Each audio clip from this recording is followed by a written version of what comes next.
영국의 미래 여왕은 꿈꿀 수 있는 모든 다이아몬드와 무한한 보물에 접근할 수 있을 것 같습니다. 하지만 시쳇말로 왕실 일원이 된 지 10년이 넘도록 세상은 그녀가 고작 4개의 각기 다른 티아라를 착용한 모습만을 보아왔습니다. 이는 겸손함의 표현일까요? 아니면 엄격한 프로토콜 때문일까요? 아니면 그보다 더 깊은 의미가 숨어 있는 것일까요?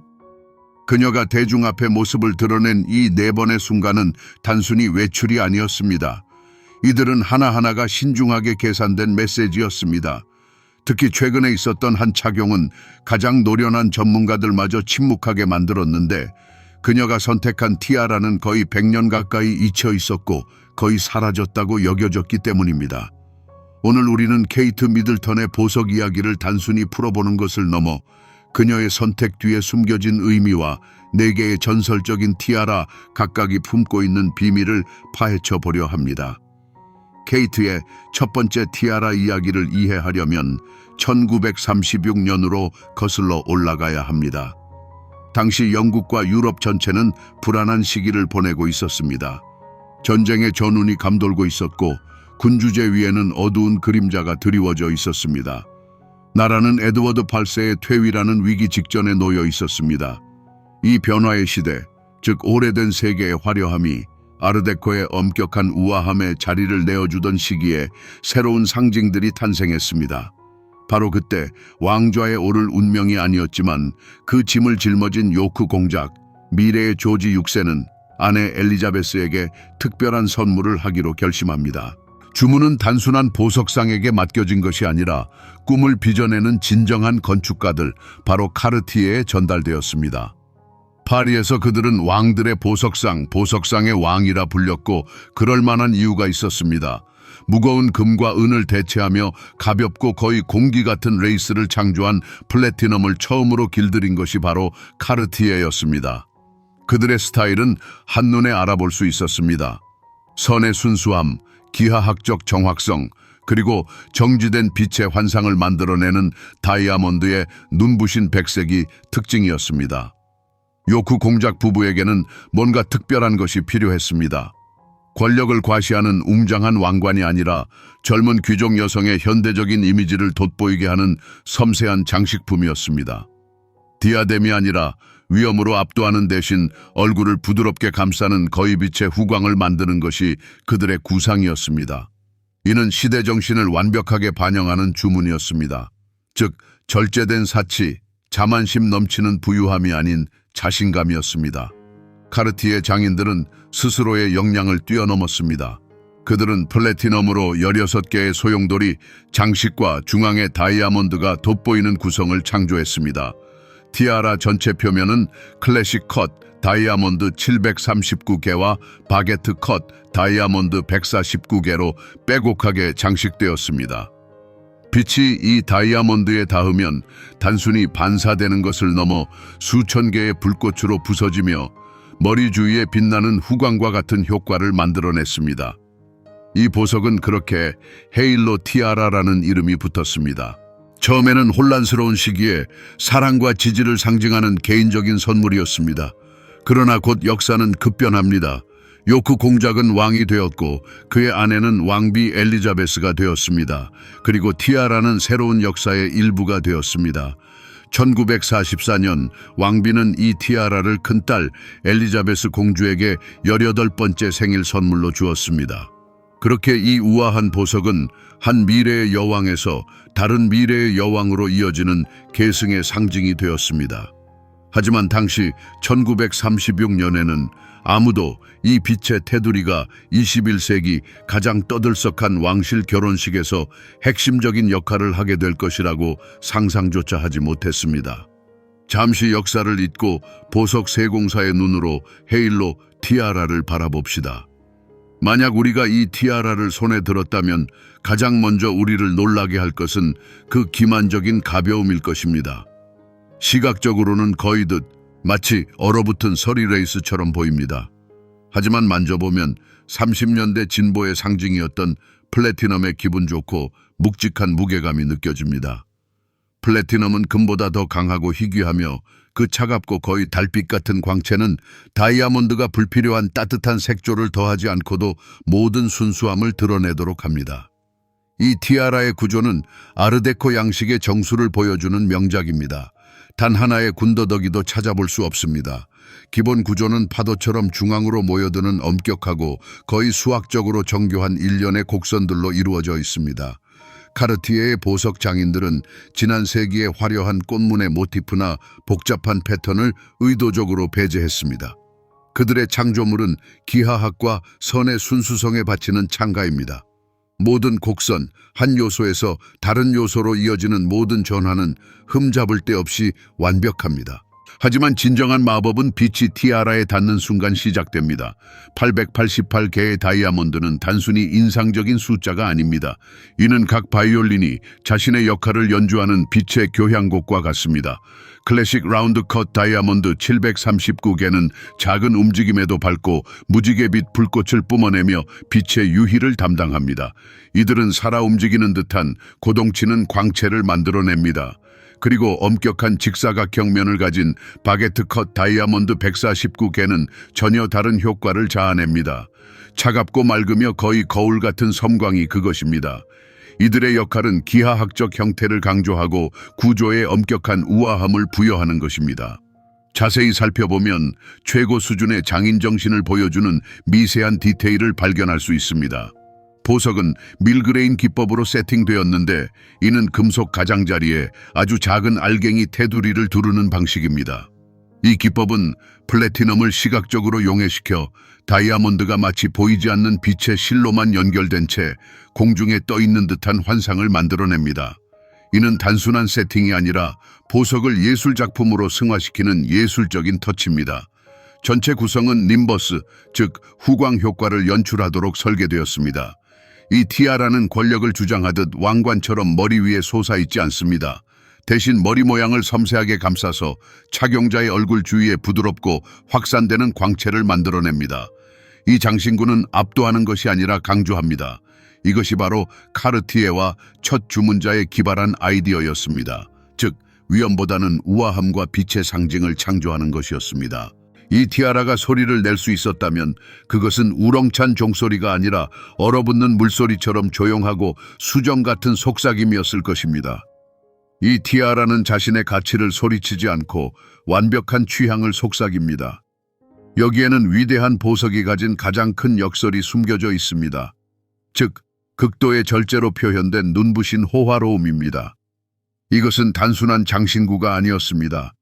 그것은 불안한 시대에 태어나 영원히 지속될 우아함의 표본이었습니다. 2011년 4월 29일, 전 세계는 숨을 죽이고 화면을 지켜봤습니다. 그것은 단순한 결혼식이 아니라 새로운 세기의 가장 위대한 동화가 될 것이라고 약속된 사건이었습니다. 수십억 명의 눈이 웨스트민스터 사원의 문에 고정된 채 신부를 기다렸습니다. 드레스는 어떨까? 그녀는 어떤 모습일까? 그리고 물론 모든 감정가들의 가장 중요한 질문은 왕실의 첫 발을 내딛는 그녀가 어떤 티아라를 선택할 것인가였습니다. 그리고 마침내 사원 앞에 빈티지 롤스로이스 한 대가 멈춰 섭니다. 문이 열리고 한순간 모든 것이 정지합니다.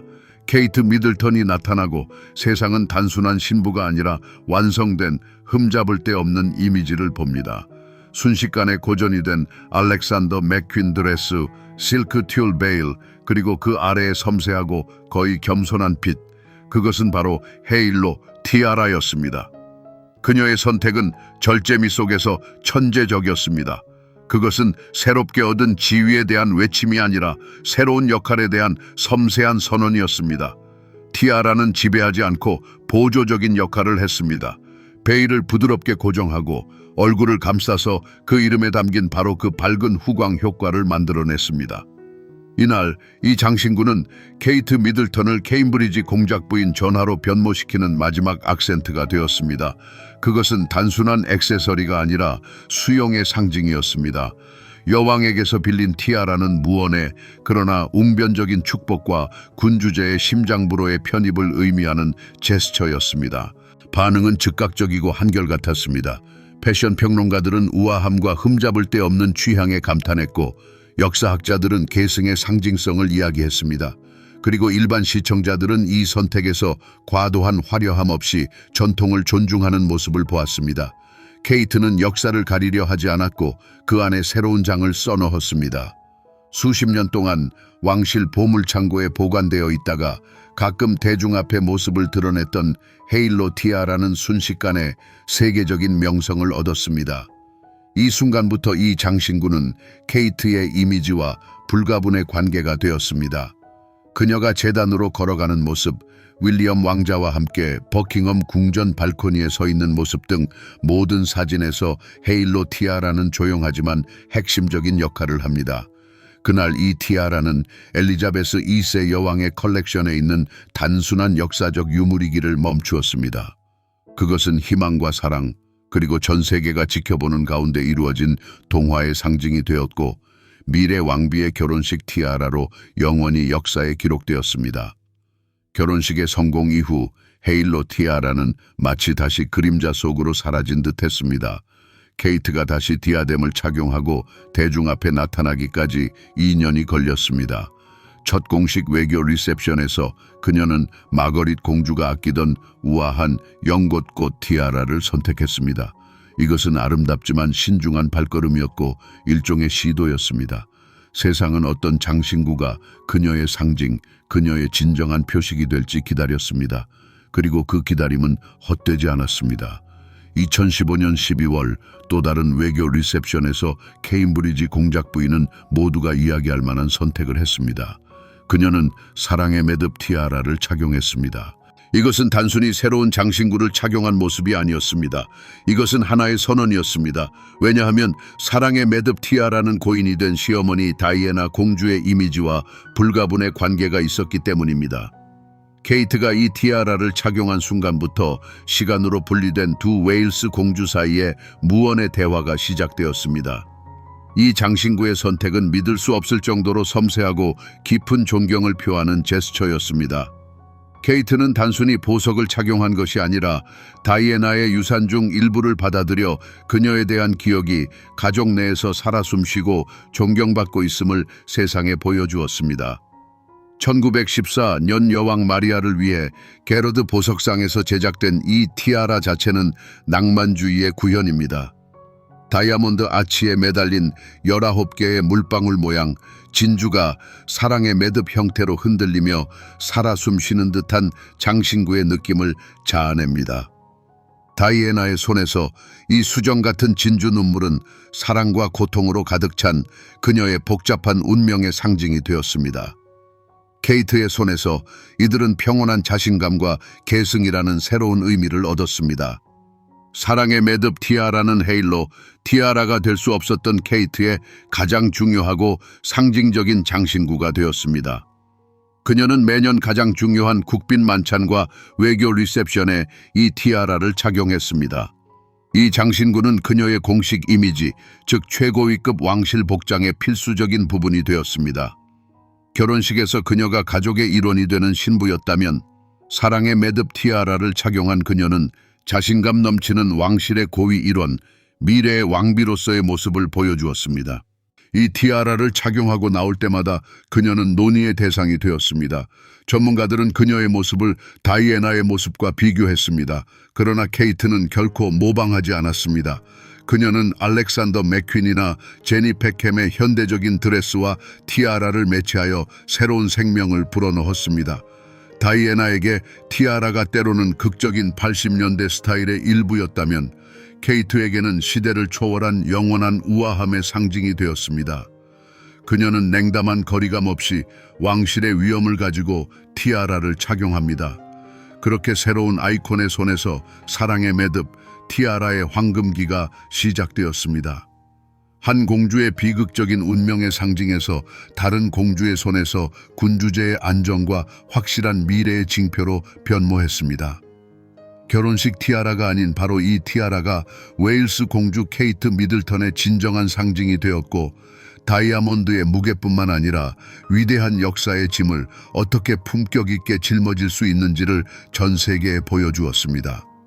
티아라들의, 특히 사랑의 매듭, 티아라의 휘황찬란한 빛 뒤에는 말로 다 할 수 없는 비밀과 가슴 저미는 아픔이 서린 역사가 감춰져 있습니다. 그리고 그 첫 번째 비밀은 바로 티아라의 이름 그 자체에 있습니다. 많은 이들이 이 티아라를 케임브리지 사랑의 매듭이라 부르곤 하지만 이는 엄밀히 말해 사실이 아닙니다. 케이트와 다이애나가 착용한 이 티아라는 1914년 여왕 마리아를 위해 제작된 천재적인 복제품이라는 것이 문서로 확인된 사실입니다. 하지만 이 티아라의 원본인 케임브리지 사랑의 매듭 티아라, 즉 마리아 여왕의 할머니인 헤센의 아우구스타 공주가 소유했던 그 티아라의 운명은 미스터리에 쌓여 있습니다. 20세기 어느 시점에 크리스티 경매를 통해 팔려나갔고 개인 소장품들 속으로 사라져 버렸습니다. 그것은 지금 어디에 있을까요? 누가 그것을 소유하고 있을까요? 이는 지금까지도 그 누구도 명확한 답을 알지 못하는 보석계의 수수께끼 중 하나입니다. 하지만 여왕 메리의 티아라에 드리워진 가장 큰 그림자는 단연 다이애나 비와의 인연입니다. 그녀에게 이 장신구는 왕족의 신분을 넘어 불행한 결혼 생활의 무거운 짐을 상징하는 존재가 되었습니다. 수많은 증언에 따르면 다이애나는 이 티아라가 믿을 수 없을 만큼 무겁고 불편하다고 여겼습니다. 흔들리는 진주들은 고개를 돌릴 때마다 작은 소음을 냈고 그 구조물의 무게는 소문에 의하면 왕세자비에게 심한 두통을 유발했습니다. 이러한 신체적 불편함은 그녀의 정서적 고통을 거의 은유하는 듯 했습니다. 수많은 이들의 눈에 사랑의 매듭 티아라는 영원한 사랑의 상징에서 비극적인 왕세자비의 면류관, 아름다우나 고통스러운 짐으로 변모했습니다. 이것이 전설이든 사실이든 많은 궁정 사람들은 이 티아라에 무거운 기운이 서려 있다고 속삭였습니다. 켄싱턴 궁전의 벽 안에서 너무나 많은 눈물과 실망을 목격했기 때문입니다. 케이트가 처음 이 티아라를 착용했을 때 많은 이들은 그녀가 이 슬픈 계승을 이어받는 것은 아닐까 하는 의문을 가졌습니다. 하지만 그녀는 침착함과 위엄으로 마치 이 장신구의 역사를 새롭게 정화하며 백지에서 다시 시작하는 듯 했습니다. 그럼에도 불구하고 우리가 그녀에게서 이 티아라를 볼 때마다 그 전에 이 티아라를 착용했던 인물과 그것이 침묵의 증인이었던 드라마를 떠올리지 않을 수 없습니다. 또 다른 비밀은 비록 스캔들과는 거리가 멀지만 최근 스트라스모어 로즈 티아라의 등장과 관련이 있습니다. 전 세계 모든 보석 전문가들이 스스로에게 던진 질문은 간단했습니다. 거의 100년 동안 어디에 있었던 걸까요? 1920년대에 왕 데비에게 증정되었던 이 장신구는 그저 시야에서 사라졌습니다. 판매되었다는 소문도 해체되었다는 이야기도 없었습니다. 가장 설득력 있는 가설은 1920년대의 섬세한 꽃무늬 스타일로 제작된 이 티아라가 후대의 웅장한 시대에는 너무 연약하고 구식이라고 여겨졌다는 것입니다. 그것은 그저 보관실에 잠들어 있었던 것입니다. 자신의 때와 감히 그것을 다시 생명력 있게 되살릴 일을 기다리면서 말입니다. 그 오랜 망각 또한 일종의 비밀입니다. 변천하는 취향과 엄격한 왕실의 선택이라는 비밀 말이죠. 이렇듯 케이트가 티아라를 착용하고 등장할 때마다 단순한 광채 뒤에는 역사의 속삭임이 숨어 있습니다. 이는 사라진 원본의 미스터리이자 다이애나 비의 개인적인 비극의 메아리이며 거의 100년에 가까운 시간 동안 잊혔던 꽃장식 걸작의 이야기이기도 합니다. 이 장신구들은 그저 단순한 보석이 아닙니다. 그것들은 다이아몬드 면의 빛의 유희 속에서 우리에게 이따금씩만 그 모습을 드러내는 비밀의 수호자들입니다. 사랑의 매듭. 티아라의 시대는 경매에서나 도난으로 끝난 것이 아니었습니다. 그것은 조용하고 형식적이었으며 그래서 더욱 드라마틱했습니다. 찰스 왕세자와의 이혼 후 다이애나 비는 엄격한 의전 규범에 따라 그 장신구를 여왕에게 반납해야만 했습니다. 이는 단순히 보석을 돌려주는 행위가 아니었습니다. 그것은 역할과의 작별, 미래와의 작별, 비극으로 변해버린 동화와의 작별을 의미하는 행동이었습니다. 티아라가 다이애나의 보석함을 떠나던 순간은 영국 군주제 역사에서 한 장전체의 상징적인 종결을 알렸습니다. 아름다웠으나 무거웠던 그 왕관은 영원히 벗겨졌습니다. 그리고 1997년 그녀의 비극적인 서거 후 티아라는 완전히 유물로 변모했습니다. 그것은 다이애나의 이미지와 너무나 밀접하게 연결되어 있었고 그녀의 역사와 고통으로 너무나 깊이 스며들어 있었습니다. 그것을 착용하는 것은 국민 왕세자비의 기억에 도전하는 것을 의미하는 듯했습니다. 그리하여 사랑의 매듭은 무려 18년이라는 긴 세월 동안 그림자 속으로 잠겼습니다. 모든 대륙에서 빛나던 그 장신구는 왕실 보관소에 안전하게 숨겨진 채 그저 시야에서 사라졌습니다. 티아라가 살아있는 액세서리에서 그 누구도 대중에게 전시할 엄두를 내지 못하는 박물관 소장품으로 변한 망각의 시간이었습니다. 유사하지만 이만큼 극적이지는 않은 운명이 다른 티아라들에게도 찾아왔습니다. 마거릿 공주가 아끼던 연고치 티아라도 그녀의 서거 후 오랜 시간 무대에서 자취를 감추고 그 세련된 기하학적 아름다움을 알아볼 새로운 주인을 기다렸습니다. 하지만 가장 오랫동안 그림자 속에 머물렀던 것은 스트라스모어 로즈 티아라였습니다. 젊은 엘리자베스 보주 라이언이 1920년대에 그것을 착용하고 난 후 이 장신구는 거의 한 세기 동안 사라졌습니다. 아마도 그 섬세하고 거의 소녀 같은 꽃무늬 디자인이 너무 연약하고 왕비의 지위에 어울리지 않는다고 여겨졌을 것입니다. 그것은 그저 자신의 벨벳 상자 속에서 잠들어 버렸고 한 시대를 통째로 건너뛰었습니다. 그리하여 이 티아라들 각각에게는 각자의 시대의 종말이 찾아왔습니다. 경매사의 망치 소리와 함께 요란하게 막을 내린 것이 아니라 길고 조용한 침묵의 시간이었죠. 빛나기 위해 만들어진 보석들은 어둠 속에 잠들어 각진 면의 광채 속에 한때 빛을 발했던 이들의 추억을 간직했습니다. 세상은 이 걸작들이 다시금 무대 위로 오를 운명인지 알지 못한 채 숨죽여 기다렸습니다. 2015년 12월 버킹엄 궁전에서 열린 연례 외교 리셉션, 자동차 유리창 너머로 찍힌 첫 사진들이 인터넷을 뜨겁게 달구었습니다. 전 세계의 감정가들과 팬들은 흐릿한 사진들을 응시하며 자신의 눈을 믿지 못했습니다. 그리고 공식 사진들이 공개되었을 때 의심의 여지는 사라졌습니다. 18년간의 침묵 끝에 사랑의 매듭 티아라가 돌아온 것입니다. 이것이야말로 진정한 절정이었습니다. 케이트 미들턴의 손에서 맞이한 이 티아라의 두 번째 탄생은 그야말로 승리였습니다. 다이애나의 비극적인 운명과 거의 동의어가 되다시피 했던 이 장신구는 완전히 새로운 해석을 얻게 되었습니다. 웨일스 공주에게서 그것이 아름답지만 고통스러운 짐처럼 보였다면 케임브리지 공작 부인에게서는 차분하고 자신감 넘치는 빛을 발했습니다. 놀라운 변모가 일어난 것입니다. 개인적인 비극의 상징에서 왕조의 불변성과 과거에 대한 존중의 상징으로 탈바꿈했습니다. 케이트는 시어머니의 기억을 가리려 하지 않았고 품위 있게 그 유산을 받아들여 새로운 생명을 불어넣었습니다. 하지만 가장 큰 보석 관련 센세이션은 이미 일어났고 다이애나의 유산을 지키는 케이트의 역할이 확정된 듯 했을 때 그녀는 아무도 예상치 못한 움직임을 보였습니다.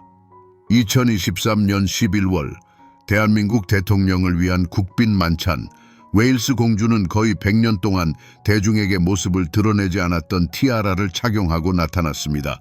바로 스트라스모어 로즈 티아라였습니다. 이것은 단순히 돌아온 것이 아니라 부활이었습니다. 거의 신화처럼 제주시대의 유물처럼 여겨졌던 이 꽃장식 걸작의 등장은 상징적인 사건이었습니다. 이것은 더 이상 단순히 다이애나에 대한 존중의 표시가 아니었습니다. 이것은 그녀 자신의 위상에 대한 선언이었습니다. 케이트는 가장 잘 알려진 장신구에만 국한되지 않을 것임을 보여주었습니다. 그녀는 미래의 여왕으로서 보물창고를 탐구하고 그 가장 깊고 잊힌 구석까지 파고들어 역사의 단층들을 되살려내고 있습니다. 그녀는 가까운 과거가 아닌 왕실의 강인함과 장수를 상징하는 또 다른 인물인 전설적인 왕대비의 유산과 직접적인 연결을 확립했습니다. 이러한 무대로의 귀환 각각은 티아라의 가치를 몇 배나 증가시켰습니다. 이제 그 가치는 단순히 캐럿과 보석의 순도로만 측정되지 않습니다. 그 역사적인 계보에 새로운 값을 매길 수 없는 장이 추가되었습니다. 바로 미래의 영국 여왕이 그것들을 그림자 속에서 되찾아온 이야기가 말입니다. 케이트 미들턴의 손에서 맞이한 그것들의 두 번째 탄생은 과거의 유물에서 벗어나 영국 군주제의 미래를 상징하는 살아있고 빛나는 상징으로 탈바꿈시켰습니다. 그렇다면 이 보물들은 웨일스 공주의 머리를 장식하지 않을 때 지금 어디에 보관되어 있을까요? 경매에서 팔려 영원히 박물관에 침묵하는 홀에 안치된 수많은 전설적인 보석들과는 달리 이 티아라들의 운명은 완전히 다릅니다. 그것들은 마땅히 있어야 할 곳, 영국 군주제의 심장부, 바로 그 보물 창고에 있습니다. 공식적으로 왕실 소장품의 일부로서 그것들은 그 누구에게도 개인적으로 소유되지 않습니다. 심지어 군주에게도 말이죠. 그것들은 후계자들과 국가를 위한 신탁 관리 하에 있습니다. 그것들의 보금자리는 버킹엄 궁전에 안전하게 보호되는 보관실이며 그곳에서 다른 왕조의 유물들과 함께 다음 국빈 행사를 기다리고 있습니다. 이것은 그것들의 위상이 영원히 변화했다는 것을 의미합니다.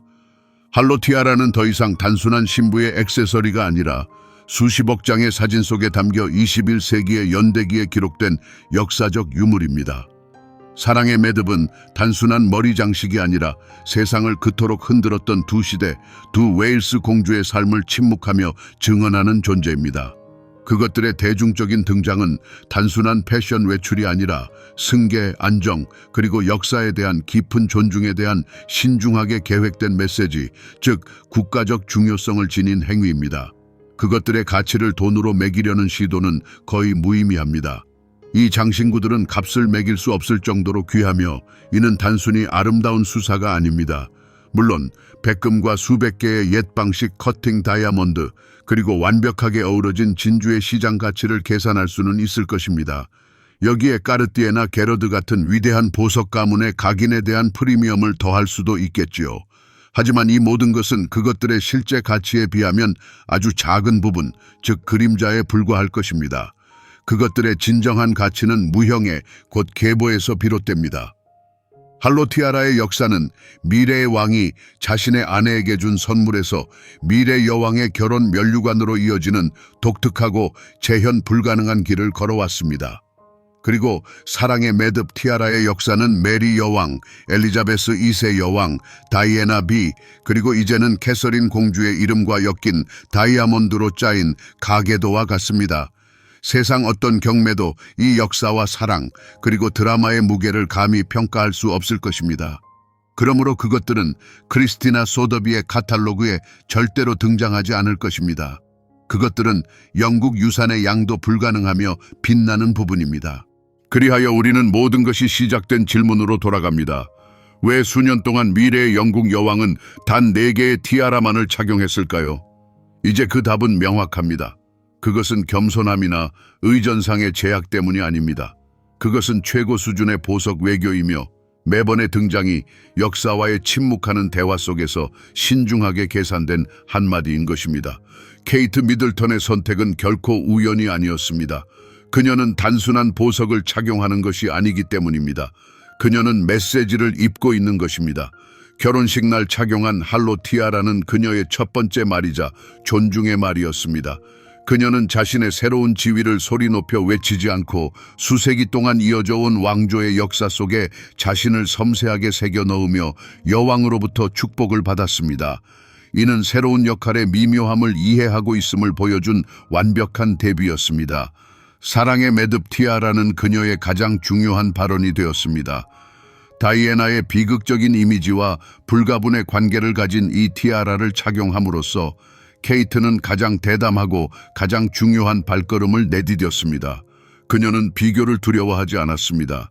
그녀는 무거운 유산을 받아들였고 자신의 침착함과 위엄으로 그것에 새로운 해석을 부여했습니다.